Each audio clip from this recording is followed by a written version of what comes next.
Fala pessoal, beleza? Nesse vídeo temos uma aula gravada sobre a histologia do timo, um órgão linfóide.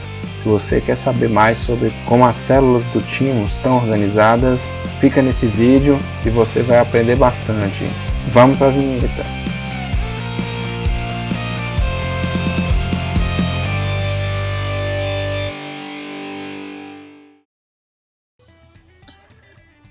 Olá pessoal, então vamos lá. Hoje a aula vai ser sobre órgãos linfóides. Vou começar pelo timo. Então aqui no Histology Guide a gente tem aqui basicamente duas lâminas de timo e a gente vai trabalhar em cima apenas de uma, acho que vai ser suficiente, né? Onde até dá para fazer uma comparação entre o timo de uma criança, né? De um recém-nascido e de um adulto. Vou enfatizar a lâmina do adulto, né? Já que é a amostra que a gente tem inclusive aí em nosso laboratório. A gente tem aqui à esquerda, então, esse timo adulto, né? Então, a estrutura desse timo a gente vai destacar aqui nessa aula com vocês. Bom, o timo, pessoal, então é um órgão linfóide primário. Então, quando a gente fala que é um órgão linfóide primário, a gente quer dizer é um órgão que ele está associado ao desenvolvimento de linfócitos. Os linfócitos T, eles completam o seu desenvolvimento, a sua maturação no timo. Normalmente as células do sangue, né, do sistema imune, elas saem da medula óssea prontas, já maduras ou às vezes até no caso de imunidade inata, né, já até em atividade.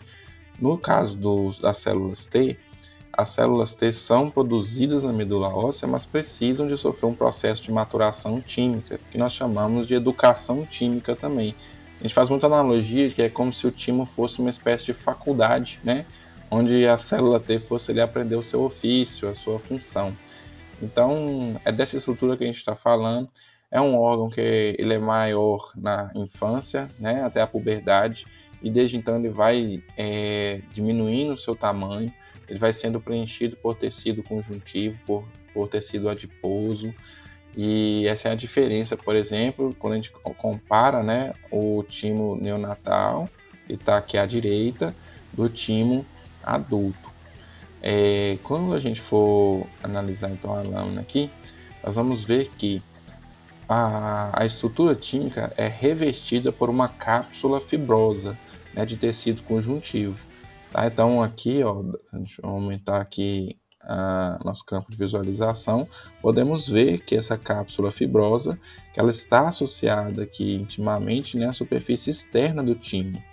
Essa cápsula fibrosa, ela vai ter invaginações, né, que vão acabar entrando aí no tecido tímico. Essas invaginações nós vamos chamar de trabéculas, né? Então, essas trabéculas, elas vão dividir o lobo tímico em lóbulos, em estruturas menores, né? O timo tem 2 lobos, ele é bilobado, e cada lobo vai ter, então, segmentações dos seus lobos, né, em estruturas menores chamadas de lóbulos.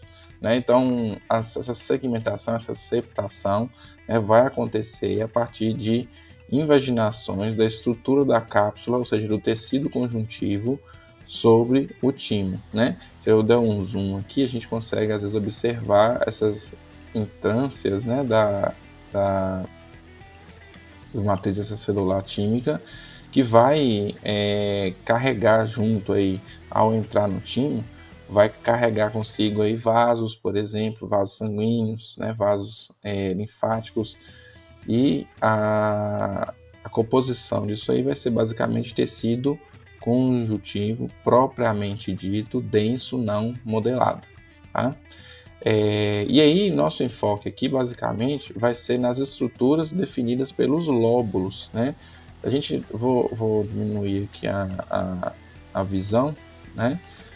O aumento, e a gente pode ver que é como se fossem vários lóbulos menores, né? Que a gente tem o timo aqui sendo subdividido, né? E aqui, esse tecido conjuntivo, realmente ele vai fazer a septação, né? A divisão desses lóbulos tímicos e vão ser o alvo aqui praticamente do nosso estudo hoje. Gente, o lóbulo tímico, ele basicamente vai ter duas áreas. É uma área mais escura e uma área mais clara. Basicamente, assim, na hora de a gente comparar na lâmina. A área mais escura, ela vai ficar mais externa, né? Essa área mais escura, ela é chamada de córtex, né? Como se fosse a casca do timo, tá? Então, a gente pode observar aqui, por exemplo, a gente tem uma área mais externa que é escurecida, tá? Então, essa área mais externa escurecida aqui, nós vamos chamar de córtex, né? E a área mais interna nós vamos chamar de medula, tá? A medula tímica e o córtex tímico, eles têm basicamente as mesmas estruturas. O que muda talvez ali seria mais a proporção em que essas estruturas estão identificadas, tá? Então, uma coisa que já ajuda vocês a identificar na questão do timo é essa presença de vários lóbulos, esses lóbulos septados aí por estruturas derivadas aí da cápsula externa do timo. E aí a região cortical desses lóbulos ela é mais escura e a região medular é mais clara. A gente vai então agora focar um pouquinho no que tem em cada região. Tá? Então, na região do córtex tímico, né, a gente vai ter, e assim como na medula, a gente vai ter células ali reticulares epiteliais. Tá? Essas células reticulares epiteliais, elas diferem bastante da característica principal dos linfócitos T, né, ou timócitos que a gente tem aqui no timo, porque elas já são células que têm um citoplasma mais abundante, ele é mais clarinho, né? Ele tem um núcleo celular mais clarinho também, a gente pode observar isso aqui. É mais fácil observar essas células epiteliais reticulares do timo na região da medula, onde a quantidade de linfócitos é menor. Por que a área do córtex ela é mais escura? Porque ela concentra mais linfócitos, né? Esses linfócitos imaturos chegam nessa região cortical, onde vão passar por um processo chamado de seleção, né? Essa seleção tímica, a gente vai entender, é um processo basicamente que visa eliminar células, né, linfócitos que sejam autorreativos. Então, essas células reticulares epiteliais, elas testam a capacidade autorreativa que esses linfócitos T, aqui ou timócitos, que estão chegando aqui para fazer o processo de maturação, né? Testam eles aí contra antígenos próprios, contra a afinidade por receptores, né, de células T. Então, essa testagem vai ser importante exatamente para prevenir aí a maturação, né, de células T que sejam autorreativas. Então, como a gente identifica a célula reticular epitelial e o linfócito? O linfócito, ele é essa célula aqui mais escurinha, ela tem um citoplasma rarefeito e ela tem um tamanho menor em relação à célula reticular epitelial. A gente pode ver essa célula epitelial, reticular epitelial, né, com o citoplasma abundante, o núcleo mais clarinho. Essas são as duas principais células que a gente vê no timo, mas temos outras também. Nós também poderemos encontrar aqui algum tipo de células dendríticas. Nós vamos encontrar no timo também células como os macrófagos. Temos também aqui no timo uma característica interessante, que ele não tem um sistema de sustentação de matriz extracelular, como a gente vê, por exemplo, no linfonodo e no baço, né? E essas células reticulares epiteliais tímicas emitem projeções que vão unir por adesão, por desmossomos, essas células entre si, e elas vão estabelecer uma espécie de rede de sustentação que vai dar uma sustentação física para essas células, né, ao longo do timo, bem como também elas participam do processo de maturação tímica. Na verdade, existem assim, vários tipos, né, de células reticulares epiteliais. A gente engloba todas elas num grupo, em conjunto aqui na aula prática, e não tem como diferenciá-las basicamente, mas existem células que vão compor, por exemplo, uma barreira hematotímica, né, nessa região do córtex. Essa barreira hematotímica ela é feita assim, pela junção então, dessas células reticulares epiteliais com alguns pericítios e células endoteliais e uma lâmina basal mais espessa, né, dos vasos que vão chegar nessa região cortical.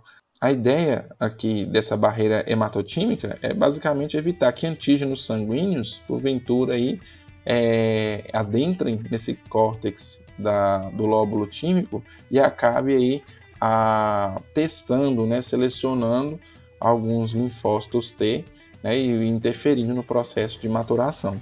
Então, basicamente, essa é a ideia, né, por trás aí da barreira hematotímica. Essas células também reticulares epiteliais, elas vão estimular então a proliferação e a maturação desses linfócitos T.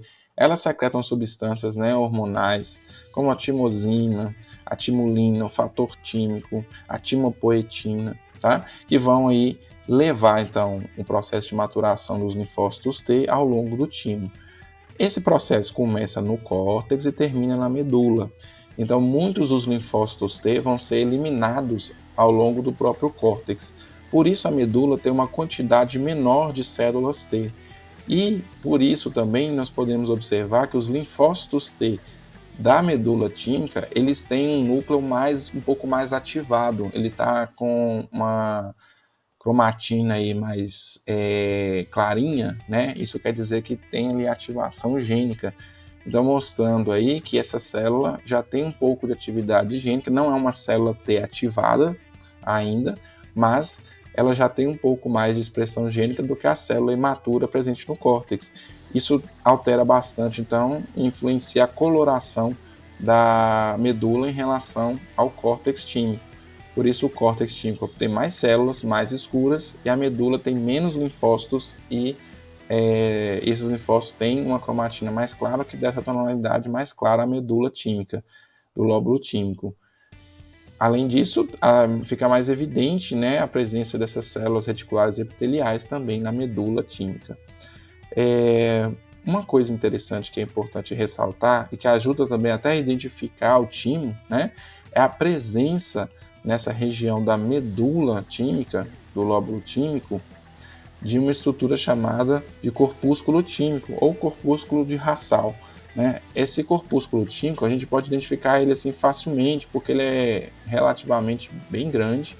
Ele é essa estrutura que a gente está vendo aqui normalmente com característica bem concêntrica, né? Que é uma variedade também das células reticulares epiteliais aí do timo.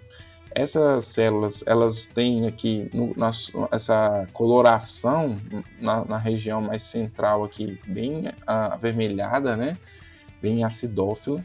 E isso normalmente representa que a presença de queratina, né? Um processo de queratinização e de calcificação também pode ocorrer.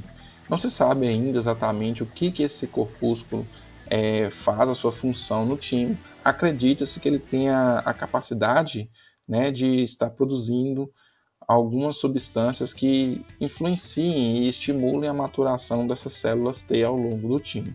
A gente tem que observar aqui que o corpúsculo tímico, né, evidencia a presença de queratina nessas células reticulares epiteliais. A presença de queratina, gente, é um marcador típico de quê? É um marcador típico de células epiteliais. Daí a gente puxa, não fala apenas células reticulares, mas sim células epiteliais reticulares. E se a gente lembrar da embriologia, né, essas células, né, de origem epitelial aqui, elas têm origem endodérmica, tá? Então, a gente pode lembrar assim, as principais características do timo ao comparar os seus lóbulos, né, a estrutura do lóbulo, que normalmente na região medular vamos encontrar os corpúsculos tímicos ou corpúsculos de Hassall, né? A gente costuma evitar, né, usar os epônimos, então por isso corpúsculo tímico tende a ser uma nomenclatura mais explorada. Bom, pessoal, o que mais a gente pode falar aqui? Uma característica que difere, né, o timo em relação, por exemplo, a outros órgãos linfóides, como a gente vai ver do baço e do linfonodo, é porque o timo ele não tem nódulos linfáticos, que é uma coisa que a gente vai ver, né, já que os nódulos linfáticos são estruturas aí que a gente pode nitidamente assim relacionar com a ativação, né, de células T, por exemplo, e células B, especialmente. Uma coisa também que podemos mencionar aqui, às vezes os alunos confundem vasos sanguíneos com corpúsculos de Russell, né? Ou, por exemplo, a gente vem aqui, ó, a gente tem aqui a região das trabéculas, né? Olha só, aqui nós temos vasos sanguíneos. Tá? Lembra que eu falei das trabéculas, que elas trazem consigo aí vasos sanguíneos, a irrigação no timo? E a gente pode observar que tem hemácias aqui dentro, tem células aqui dentro, certo? Já quando a gente compara em relação a um corpúsculo de Russell, a gente vê basicamente a queratina, como a gente mencionou. Então, por exemplo, vou entrar aqui, ó, tá no meio de uma medula aqui, de um lóbulo tímico, a gente vê aqui uma concentração dessas células reticulares epiteliais tímicas, e isso vai tornar a região aqui mais acidófila, né? Aqui ainda está relativamente menos acidófila do que, por exemplo, aqui, né? Mas não podemos ver aqui, por exemplo, hemácias. Então, sobre o timo, é isso aí. Beleza, pessoal? Se você ficou até aqui e curtiu o vídeo, curte, comenta, compartilha, porque isso me ajuda no algoritmo do YouTube. E não se esquece de inscrever para ficar dentro de todas as novidades que eu vou postar toda semana. Valeu!